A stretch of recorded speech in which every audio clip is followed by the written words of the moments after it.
अस्सलाम वालेकुम। आज का हमारा टॉपिक है फाइलेटिक लाइनिएज, जो कि एक बहुत ही आसान सा टॉपिक है। तो सबसे पहले हमें जानना चाहिए कि बायोडाइवर्सिटी किसे कहते हैं। Variety of species in a place, यानी कि एक जगह पर कितने किस्म की स्पीशीज मौजूद हैं, इसे हम बायोडाइवर्सिटी कहते हैं। पूरी दुनिया में तकरीबन 5 से 30 मिलियन स्पीशीज जो हैं वो मौजूद हैं, और इनमें से जो आइडेंटिफाइड स्पीशीज हैं वो 2.5 मिलियन है।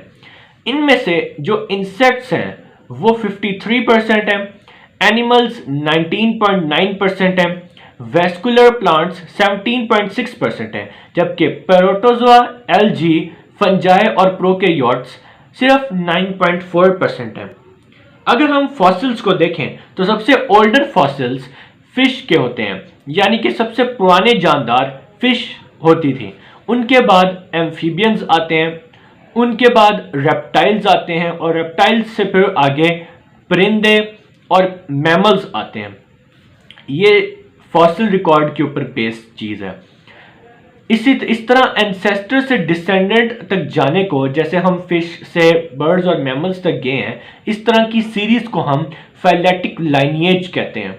Phyletic lineage unbroken series of species from ancestor to descendant, it is based upon fossils, यानी कि एंसेस्टर से डिसेंडेंट की तरफ जितने भी ऑर्गेनिजम्स मौजूद हैं उन सब की सीरीज को हम फाइलेटिक लाइनिएज कहते हैं, और ये सब कुछ फॉसिल्स के ऊपर बेस करता है। फाइलेटिक लाइनिएज की जो इंपॉर्टेंस है इसमें आ जाएगा कि we have record of history of life, हमें इसके जरिए हिस्ट्री ऑफ लाइफ के बारे में पता चला है। और दूसरी बात कि lakhs record of soft bodied organisms, यानी कि पुराने ज़माने में जितने भी सॉफ्ट बॉडीड ऑर्गेनिजम्स थे उनका रिकॉर्ड हमें फाइलेटिक लाइनिएज से नहीं मिलता। उसकी वजह यह कि वो सॉफ्ट बॉडीड थे जिससे उनके फॉसिल्स मौजूद नहीं है, उनके फॉसिल्स बन ही नहीं सके।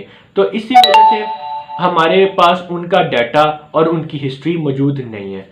फाइलेटिक लाइनिएज मैं आपको पढ़ा चुका हूँ। ये एक लॉन्ग क्वेश्चन है, ये बहुत ही आसान और सिंपल सा लॉन्ग क्वेश्चन है। अगर आप लोगों को ये क्वेश्चन आता है तो आप लोग इसे ज़रूर अटेम्प्ट कीजिएगा। उम्मीद है कि आप लोगों को ये वीडियो अच्छी लगी होगी। अल्लाह हाफिज़।